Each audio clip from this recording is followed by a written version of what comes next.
How's it going, everyone? My name is Keenan and welcome to my YouTube channel. Today I wanted to talk about a concept that all the lads and lasses are chirping about in the streets: investing. But I wanted to talk about this from the perspective of us regular people. Regular people that make an hourly or salary paycheck, that aren't driving around in cars with butterfly doors, own expensive watches, and live in beautiful mansions. Just regular, non-millionaire people, because we're the best. Investing had always interested me from a very young age, but there were a lot of terms and information out there that made it kind of intimidating to start. So I'm just here to share some of the basics of what I've learned to date and why you should start investing now and keep growing your money forevermore. So what is an investment?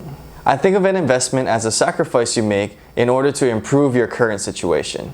Investments are usually referred to in financial terms. You sacrifice money now in the hopes that it's going to be worth more than you paid for in the future. But investments can be behavioral as well.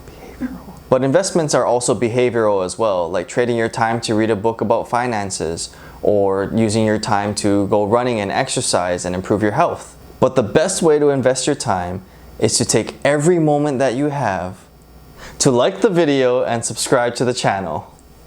But yes, the idea of an investment is that you're going to give up something now in the hopes that it'll become something more in the future. So why do you need to invest? On the behavioral side, it's a little bit more intuitive. You want to take the time to improve yourself. It makes sense. But for money, why can't I just save up all my money and just leave it in my bank account and let it pile up over time? Outstanding question. Because collecting money and just leaving it in your bank account actually makes you lose money over time. What? Yes. Every year, a thing called inflation eats away at the purchasing power of your money. Ever wonder why your grandparents could buy a house for $30,000 in the 70s? It's because $30,000 in the 70s is the same as $200,000 today. That's the power of inflation. So say the rate of inflation is 3% at the end of this year, 2020. That means in really basic terms, what used to cost $100 at the beginning of the year will now cost $103 at the end of the year. So if you do nothing with the $100 in the whole year, you're actually losing $3 of purchasing power. And this very concept is why inflation exists in the first place, because it makes people want to spend their money. If they know that something is going to be more expensive in the future, they're going to want to purchase things now, and that's what keeps the economy growing. And this attracts people like us, future investors, to try to invest and stimulate businesses, because there's a disincentive to just hoard money in our savings accounts. Because if we don't invest and try to grow our money to outpace the rate of inflation, we're going to end up losing purchasing power over time. So what investments can I make now as a regular person? So I don't want to make this video 45 hours long, so I'll try to do my best to quickly summarize 5 ways that you can start investing today. So one is through your employer's 401k or pension plan. In these plans, money can be taken out of your paycheck before tax and invested in a fund that is managed by a third party. Sir, what is a fund? A fund is basically a group of stocks and bonds where your money is diversified. So think of a fund like a cake, and the third-party money manager is the baker. The cake is made up of ingredients like eggs, flour, sugar, etc., and these represent the stocks and bonds that are in the fund. The proportions of the ingredients and what types of ingredients are included in the cake are determined by the baker or the third party. Nothing like a good old fund cake. So in the 401k and pension plans, your employer can and should be making contributions as well based upon your employee benefits. The intent is for these investments to grow over time to provide you an income at retirement that is a sum of all the investments and gains over your whole career. Your 401k and pension plans are great opportunities for you to get more money from your employer. So you better be taking full advantage of it. Your employer is using you to make money, so make sure that you're getting the full value back from your employer. So as an example, in the 401k, the deal may be your employer will match you dollar for dollar invested into the 401k fund up to 3% of your income. So you better be putting at least 3% of your paycheck into your 401k so that you can get all the free money you can out of the employer. I wouldn't recommend that you go too far over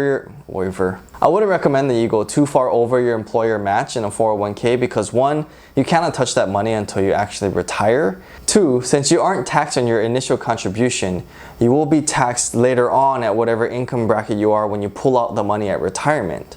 So ideally, we're all making buku bucks later on in life, which means we'll be at a higher tax bracket.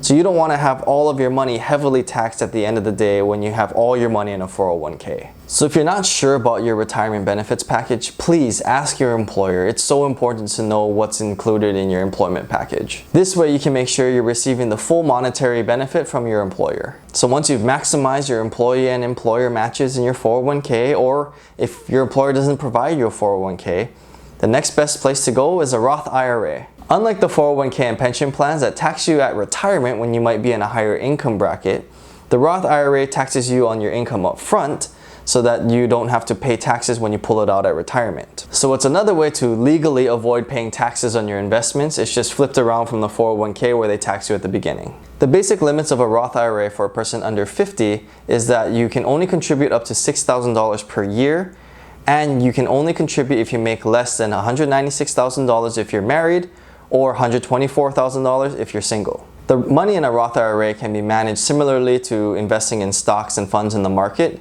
It's just that you won't get taxed at retirement when you take the money out. There are penalties to taking out this money early, though it's usually not as strict as for a 401k. But these investments should be for retirement, so don't think about this money as money that you're going to be tapping into for at least 30 to 40 years down the line. So now that you've fully engorged your employee match in the 401k and maximized your Roth IRA, it's time to dive into the markets. Here's where I think it's important to review what investing is again.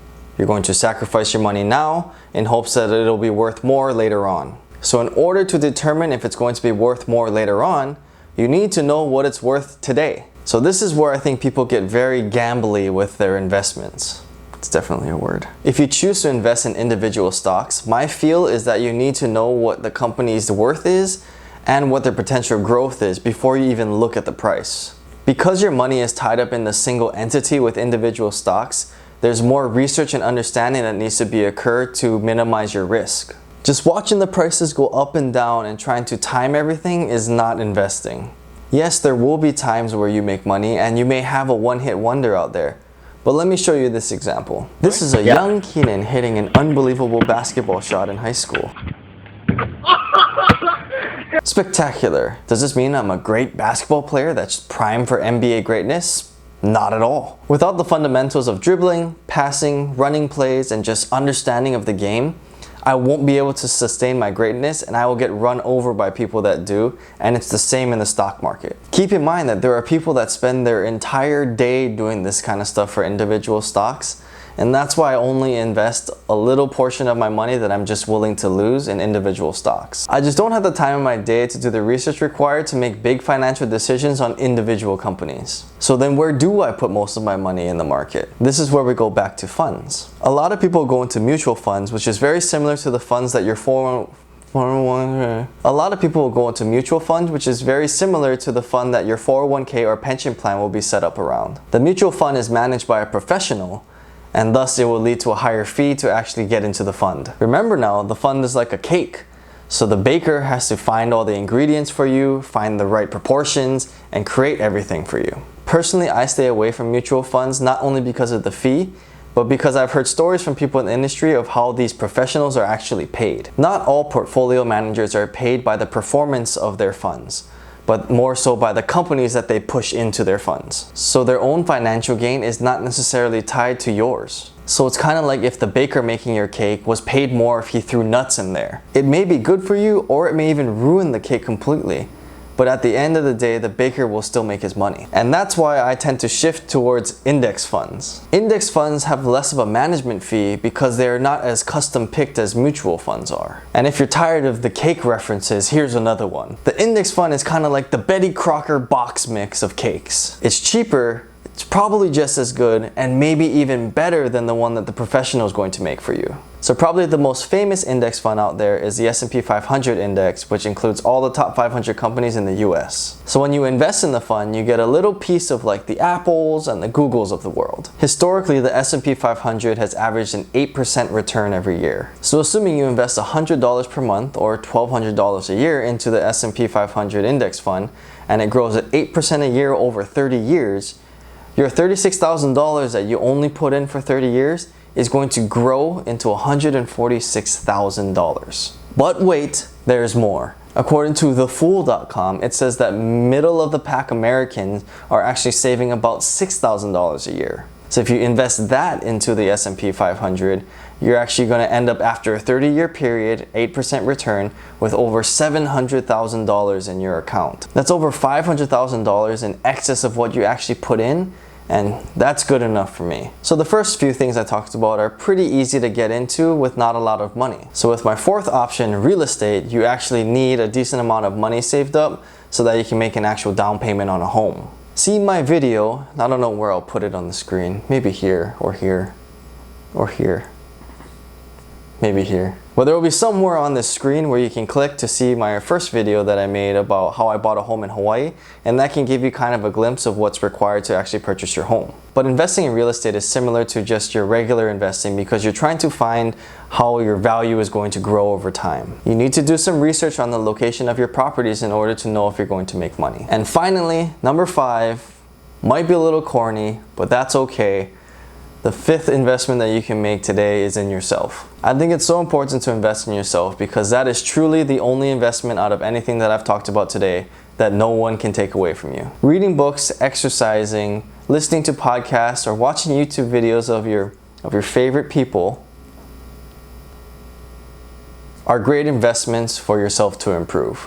Like I said, nobody can take any of this stuff away from you, and you are in complete control of your own growth. So that is my introduction to investing. If you're new, I know it's definitely a lot to take in, but I hope for everybody out there this was somewhat relatable and helpful for you. So if you enjoyed yourself or if you like these kinds of videos, please like the video. What was that?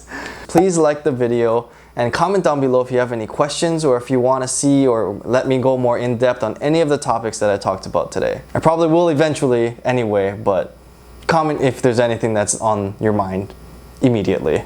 And also, please subscribe and hit the notification bell so you can be a part of the family and we can live and grow together, and you'll be notified anytime I post a video like this. Thank you very, very much for watching, and I'll see you on the next video.